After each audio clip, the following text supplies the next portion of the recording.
rescue efforts underway across the Caribbean after Hurricane Melissa tore through the region as one of the most powerful Atlantic storms in more than 150 years. Torrential downpours, strong winds unleashing widespread destruction along the storm's path. At least 30 people are known to have died, though the full toll of the storm may take days, even weeks to be determined. The island of Jamaica took the heaviest battering, with Melissa making landfall there as a powerful Category 5 storm. That's where we find CNN's Derek Van Dam. He joins us on the phone from Black River, Jamaica, not far from where the storm made landfall. Derek, what are you seeing where you are?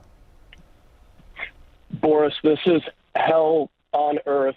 That's using one person, one survivor's description of what is unfolding across this part of Western Jamaica. We have now finally made it into some of the hardest hit regions of Black River, and it's completely devastated.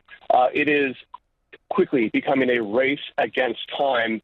This is truly a developing crisis. If we don't get significant aid into this area, there will be a humanitarian disaster that develops, and we need to get access and aid and critical infrastructure here desperately. It is extremely hot here. Obviously, there's no power, very little communication. We're working off of a Starlink as we speak, but we're one of the very few who has access to that around this area. And we are, just to set the scene, at the mouth of the Black River, which exits into the Caribbean Ocean. I can see the turbulent seas behind me. And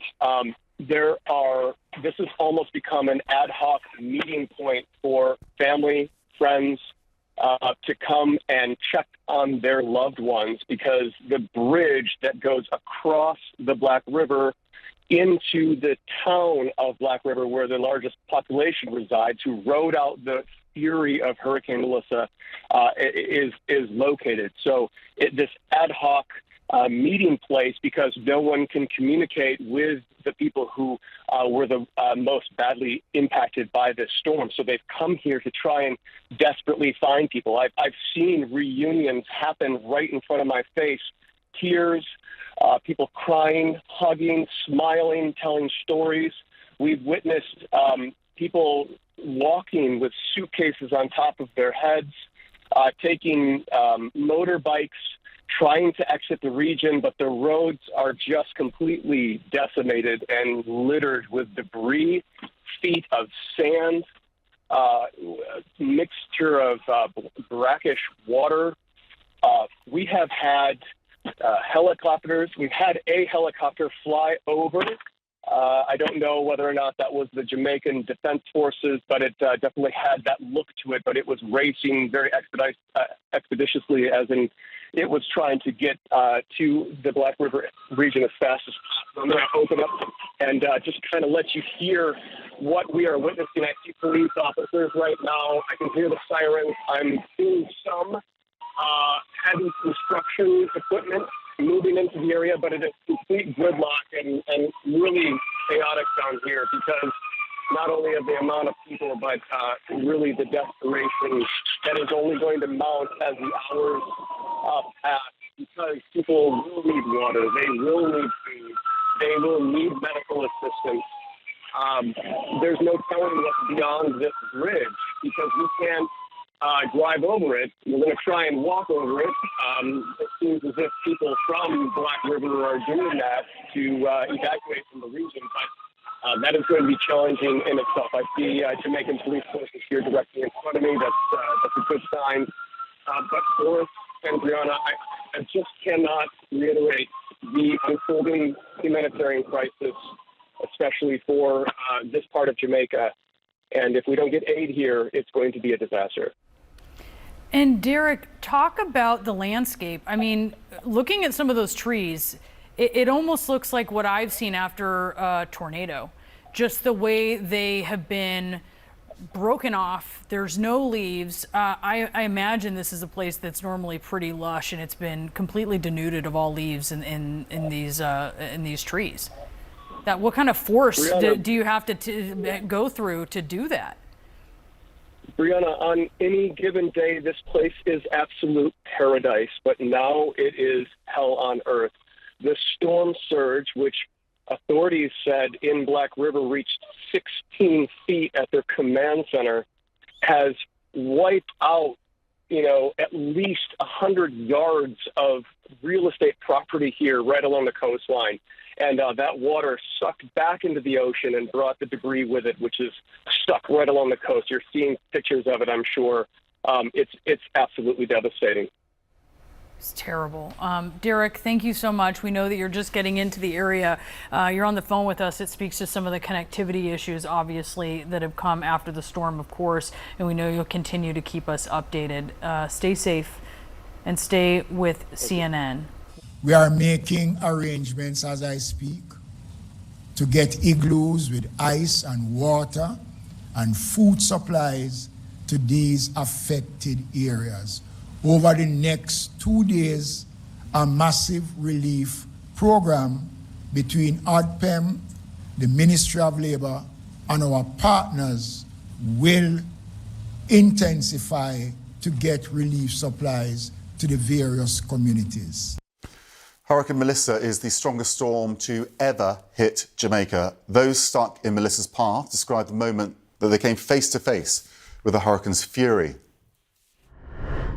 The worst day of my entire life, the worst experience of my entire life. To see my place being flooded out, it was terrifying for me and my child. The water level reached me to my waist. I was stuck in my house. They had to break into my home to save me. Right now I have 3 children in my home that we rescued, and we are literally desperate for some help at this point. There is mud everywhere. I want to take a closer look now at the remnants of what the storm left behind in many areas. Journalist Jonathan Petramala caught the recovery efforts on camera and brings us this report.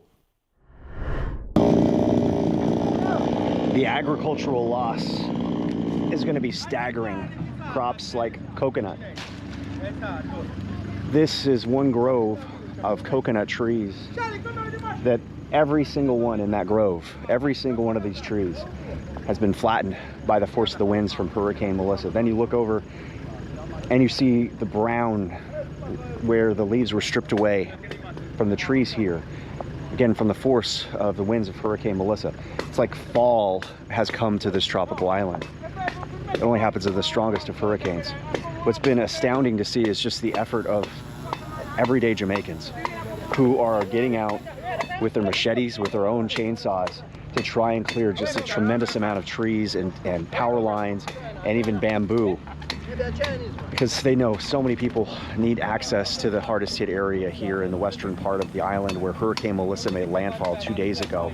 It's just a race against time to try and get help and aid there as quickly as possible, or at the very least, just to be able to make contact with a loved one that they still don't know if they're okay. Where are you trying to get to? White House, Westmoreland. The worst hit, from what I understand. How are you feeling about it? So bad because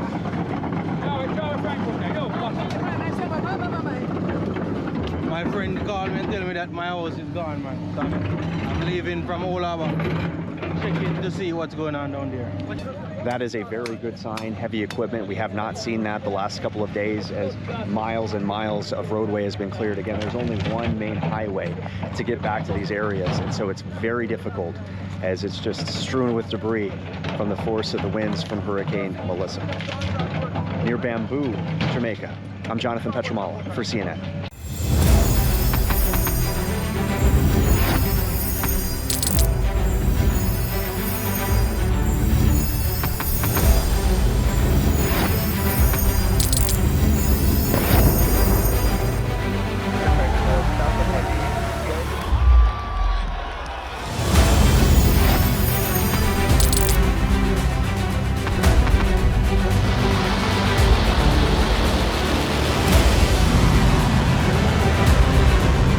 Fighting so long and so hard that they don't know what the they're doing.